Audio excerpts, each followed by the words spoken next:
Today on Ag Etc., Brityne Rucker talks with Ignacio Ciampitti about what we learned from last year's corn season and how you can make adjustments this year to overcome planting obstacles.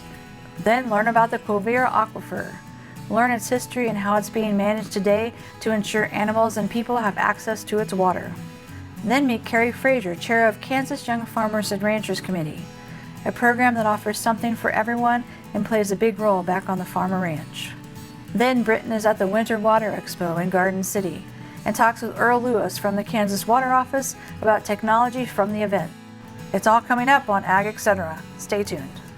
Closed captioning brought to you by Ag Promo Source. Together we grow. Learn more at agpromosource.com. Kansans have a new choice for Medicare supplement insurance plans. With Medicare supplement insurance plans from Kansas Farm Bureau, you have access to 4 levels of coverage, affordable rates, and service from an organization that's served Kansans for more than 100 years. For more information on Kansas Farm Bureau Medicare supplement plans, including rates and to apply, visit kfbhealthplans.com.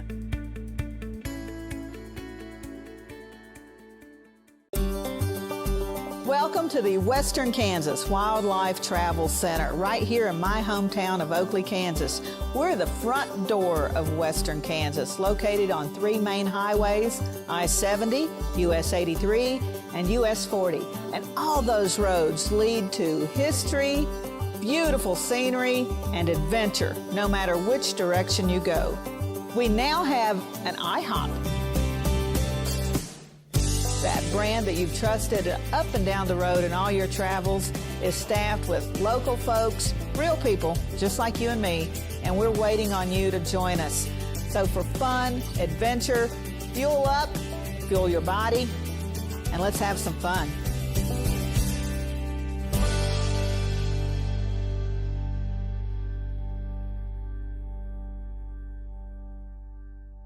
This segment brought to you by Kansas Regenerative Medicine Center. Your stem cells, your health, your life. I'm Brityne Rucker, and this is Ag AM in Kansas. I am at the 2020 Corn School in Wichita, sponsored by K-State and Kansas Corn. And with me now is Cropping Systems Specialist Ignacio Ciampitti. And you are a presenter at this event. Speaking of things to consider in late planted corn, kind of give an overview of your presentation. Yeah, one of the things that we started discussing, and there were a lot of, discussions with farmers about trying to figure out. We have a very, very hectic 2019 was just, late planted was the topic of 2019, I think. So when we look at 2020, and then we don't know exactly if things will go same way, hope not. But some of the things, lessons learned from 2019 are planting late is kind of a factor. In many situations, we are seeing that increasing seeding rates could be a component that we can use to overcome the late planted, because the plant has less days to grow, and then adding more plants will help the plant just to get to maturity. Second factors that we discussed was specifically about uniformity. So for corn, it's just a huge factor. It's like, when we talk to farmers and we say, we really want to get these plants coming up in 5 to 7 days, we really want to have plants that they have similar sizes, because anytime that we have one plant that is behind by 2 or 3 weeks, they're usually plants that they basically will not produce really well at flowering, will not develop the ear, and at the end of the day, when you go back to harvest time, those are the plants that will not be counting for yield. So the uniformity is a huge component, and that depends on planting machinery equipment, calibrations. Many farmers started calibrations maybe in the next couple of weeks for 2020. Depends also on selecting the right date, planting date. Temperature is a factor, soil moisture is another component. So really looking at those factors, combining with planting depth and trying to optimize planting depth for corn, I think that those are the main things that we really need to start looking for, improving that uniformity in corn, which is a big component. And another one that I touched base at the end was more about the high yielding contest. So Kansas Corn has been, in collaboration with Kansas State and our department, has been working on this Kansas high yielding contest for the last 2 years. And then we have, been learning a lot by just looking at the data that we are collecting from 2018 and 2019, and trying to understand how these high-yielding farmers are growing, and then what are the best practices that they're using. Right. So you kind of touched on it, but what is the importance of really hosting these events and talking directly to producers?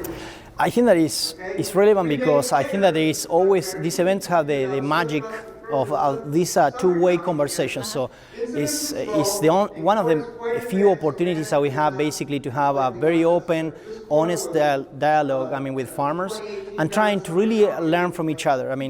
We are here just to support them, to guide them on taking decisions, and at the same time, we're trying to understand what are the implications of factors that they're facing when they're taking those decisions, and trying to understand that social and cultural component is extremely relevant. And I think that these schools really provide the best scenario.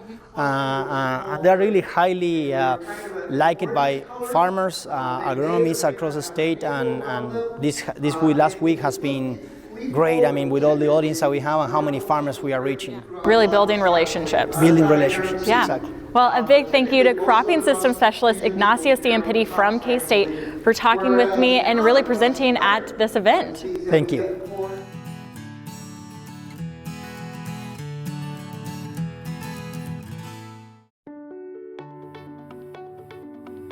My name's Karen Cope, and I have multiple sclerosis.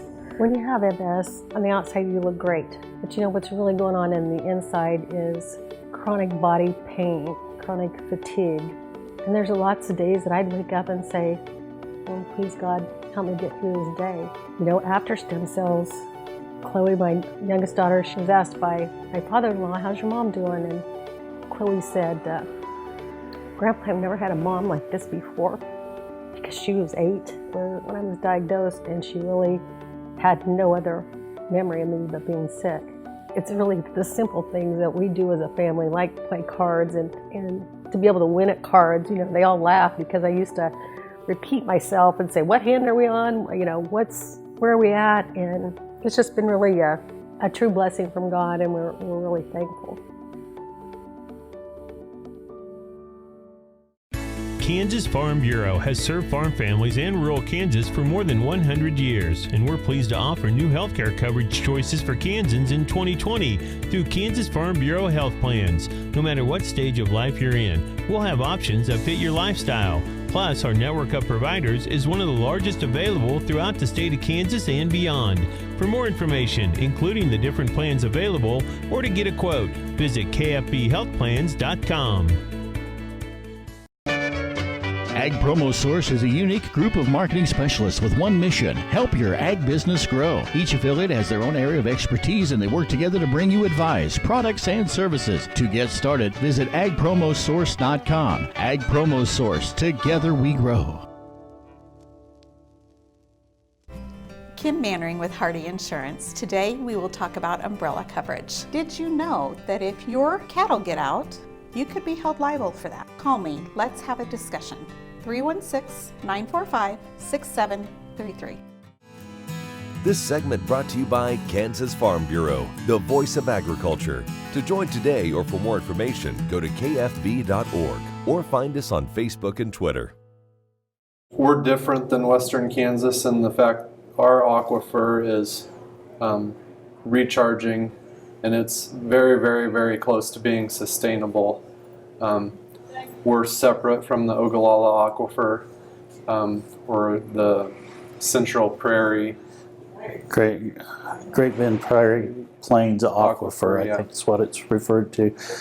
Quivera was originally started by a duck hunting club back in the 40s, and they dammed up the rattlesnake and cut a channel to fill the dry little salt marsh, the dry marsh, with water. Sometime in the 50s, I believe, is when conservation group, which was Quivera, eventually bought the duck hunting club out and expanded the refuge and their ideas, and used the eminent domain process to remove some farms and farm ground between the little salt marsh and the big salt marsh. And then after that was done, there's over 26 miles of inland canals, that they use to move around to some natural ponds, but the majority of them are man-made ponds for the refuge. Our issue with Quivera and what started this is they are not getting enough water when they want it. They changed a management plan, I believe in early 2010s, and to more of we need to drain it in the spring and summer to plant feed for shorebirds and stuff, and then we want to be able to fill it up in August, September, October, which is when the natural flows on Rattlesnake Creek are at their lowest.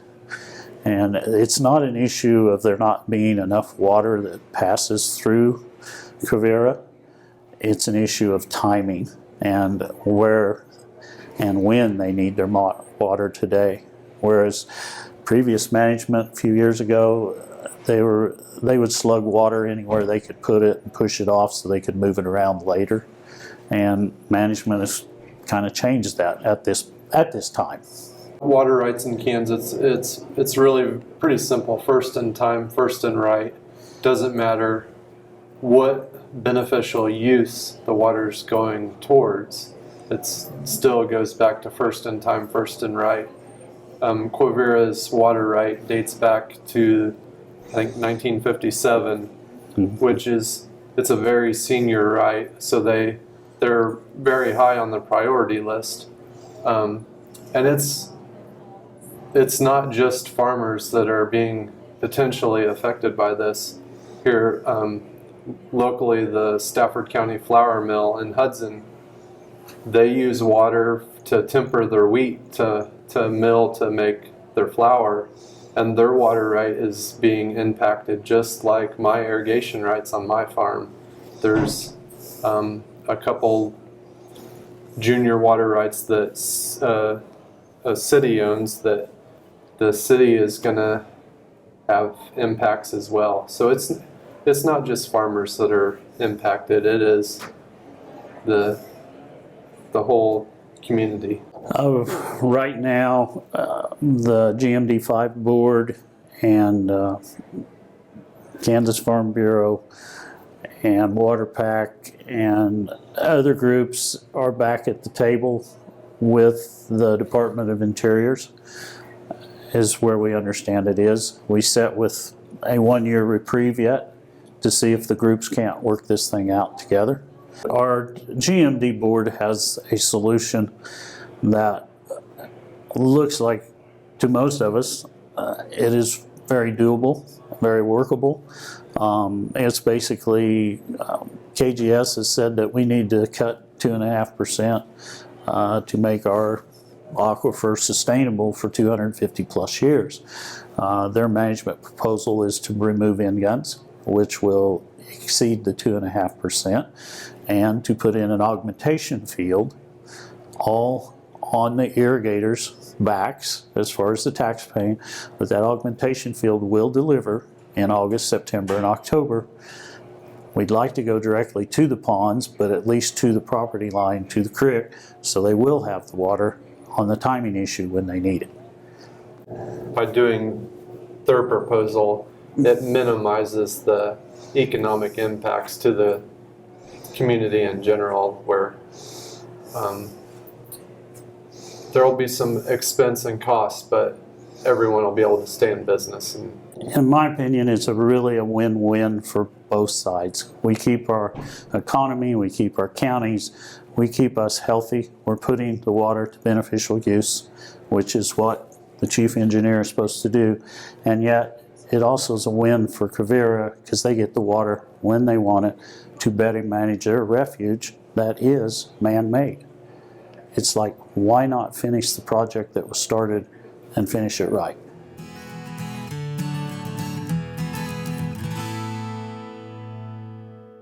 I'm Bob Swartz, and I've devoted the last 43 years to helping Kansans reach their retirement goals and to protect the family farm.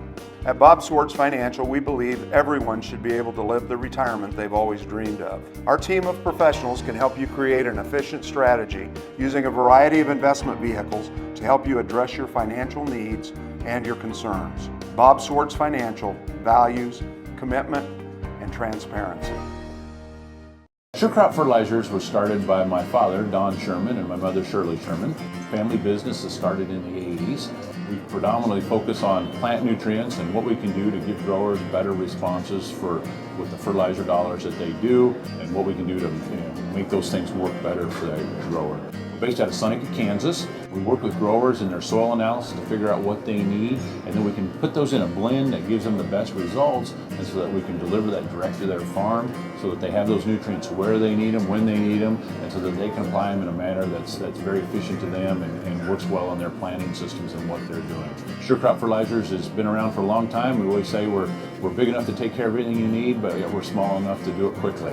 You can get a hold of us at 1-800-635-4743. Our website is surecropfertilizers.com, and you can always email me at Corey@surecropfertilizers.com, and with any questions you have, we'll be glad to answer it and work with you.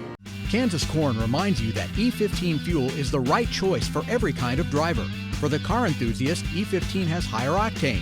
For the thrifty driver, E15 is priced lower than regular unleaded. For the nature lover, E15 provides cleaner air. For the shopper who buys local, E15 has more ethanol from our Kansas corn farms. Choose E15 for a higher octane, lower price, cleaner American fuel. Message from the Kansas Corn Commission. Learn more at kscorn.com. This segment brought to you by Kansas Wheat. Learn more at rediscoverwheat.org. I'm Carrie Frasier. My husband and I farm and ranch in Cloud County, and I'm currently the YF&R chair. So I was asked to serve on our county Farm Bureau board, and then I had taken on other roles in Farm Bureau, but had just always, when we were asked to come to the YF&R conference, we'd always said, oh, we don't have the time. And then once we did, we've came back every year, and we wonder why we didn't do it 10 years sooner. And coming from that, going to that conference, then springboarded us into being more involved, and then eventually serving here on the state committee. So it's been very rewarding. One of our big tasks of the state board is planning our annual Young Farmers and Ranchers Conference, which is February 7th through the 9th here in Manhattan in 2020. And so we start that off with a Friday night kickoff of networking, and we have a DJ, games, just in a way to get everybody in to see their old friends they've made throughout this and also make new friends. And then on Saturday we have about 20 different workshops lined up, and the goal of those workshops is for you to actively be able to take something back and apply to either your farm, whether it's just personal growth or whether that is applying something to your local Farm Bureau. And they try to have that diversified to where it's either for the conventional farmer that farms several thousand acres, or down to the one that has, a garden or a truck food stand on the side of the road kind of deal, that is all agriculture. And so they've really focused on trying to make that very diverse. So that's the great thing about YF&R, is usually there's something that we can offer for about anybody, whether it's just getting a little bit of leadership development so you can go back and be a better take that back to your farm, or whether that is, getting more involved on the county, state, or even national level. So this has really been a great networking and friendship building. And so as you just feel like home, and there's a big family here. You pull in the parking lot, there's other dirty vehicles, there's probably some extra on more than one person's boots here. It really feels like a family, and so that's been very rewarding in that aspect. And just maintaining those relationships that we've created, and whether that's just trading information about how agriculture is across the state, or reaching out if we need something either professionally for our job, or just personally, just making that friendship of whether it's a personal ask of family. But.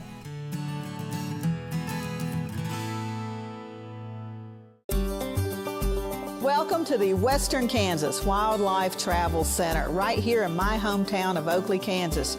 We're the front door of Western Kansas, located on 3 main highways, I-70, US 83, and US 40. And all those roads lead to history, beautiful scenery, and adventure, no matter which direction you go. We now have an IHOP. That brand that you've trusted up and down the road in all your travels is staffed with local folks, real people, just like you and me, and we're waiting on you to join us. So for fun, adventure, fuel up, fuel your body, and let's have some fun.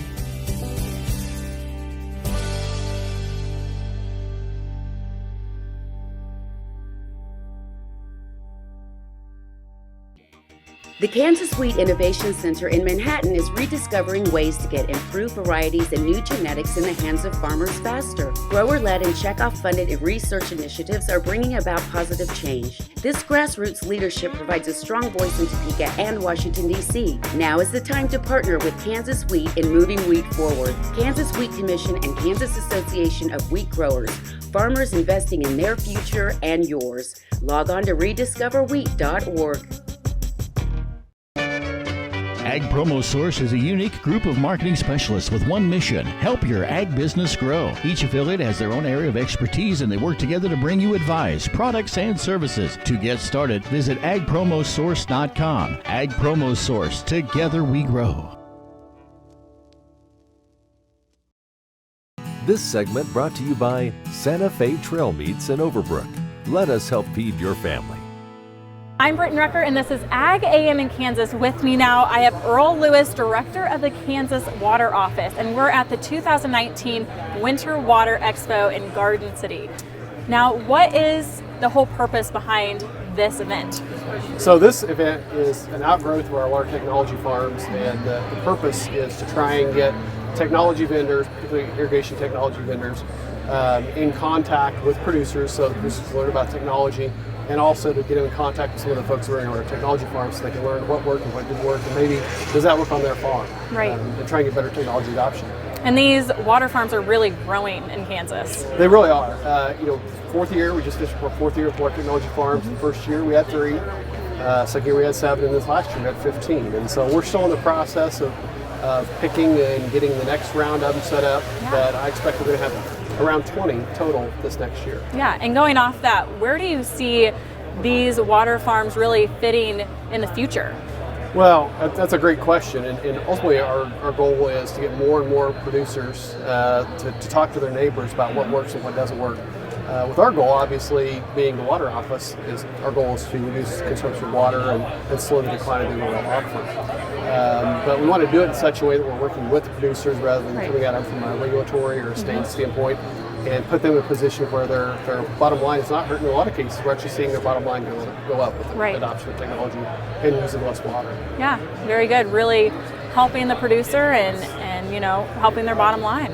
It is, and so we're really happy about this because we think it's a win-win. That the producer ends up in a better situation. Right. The aquifer ends up in a better situation, and that, of course, helps out the entire community.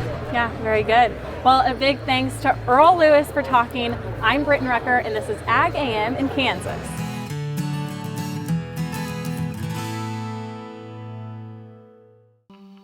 What if U.S. soybean meal were more than a commodity? If seed companies and the soybean checkoff built a better variety? That future is here. The time is now. To meet end-user demands, the soybean checkoff is investing in the compositional quality of soybeans, including meal. A message from the Kansas Soybean Commission, the Soybean Checkoff. Progress powered by Kansas farmers. Kim Mannering with Hardy Insurance. Today we will talk about employee safety and work comp coverage. On your farm, do you ask your friends to come help? Are they considered employees or neighbors helping neighbors? Did you know that you can be held responsible just as if it's a work comp accident? Give me a call. We can discuss. 316-945-6733. No matter where, no matter why, the Veterinary Health Center at Kansas State University is committed to providing quality patient care to animals and exceptional customer service to their owners. From routine checkups to emergency and specialty care, our world-renowned specialists and experienced professionals are here to discover, to teach, and to heal. Let us know. How can I help? How can we help? I dug trees by hand for years and years and years. In the process, I wore out my rotator cuff. But when I learned about this process, I thought if there was a way to get rid of this pain, then I want to do it. So we did it and it worked. I'm not going to go out and dig trees with a shovel anymore, but I can do the things that I want to do now.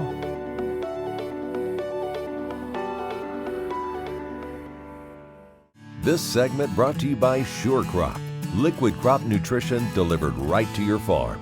I'm Brityne Rucker and this is Ag AM in Kansas. Today I have the pleasure of speaking with Mike Beam, the Secretary of the Kansas Department of Agriculture.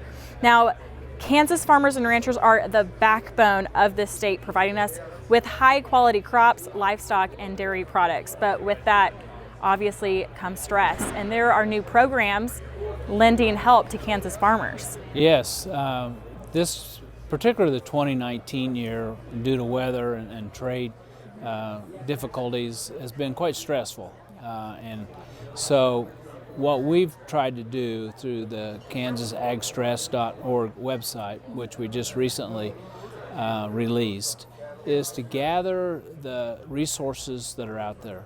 There's lots of public resources and information, some private, nonprofit sources. So we hope that it's a website that people will go to, not just if they are experiencing a lot of stress and looking for help, but perhaps if someone knows of someone they sense is having difficulties, that maybe they can go and get some ideas on how to address it. And really a community to try to help build Kansas farmers. That's correct. I mean, we've got to help each other. Exactly. And what is that website that they can go to once again? It's called kansasagstress.org. And we welcome if you go on there, and if there's some questions that you might have or suggestions, there's an opportunity to provide that input, and we welcome that because it'll be changed and we hope improved as we go along. Well, a great program offered to Kansas farmers. Thanks once again to Mike Beam for being on the show. And I am Brityne Rucker, and this is Ag AM in Kansas. Watch Ag AM in Kansas online at agaminkansas.com.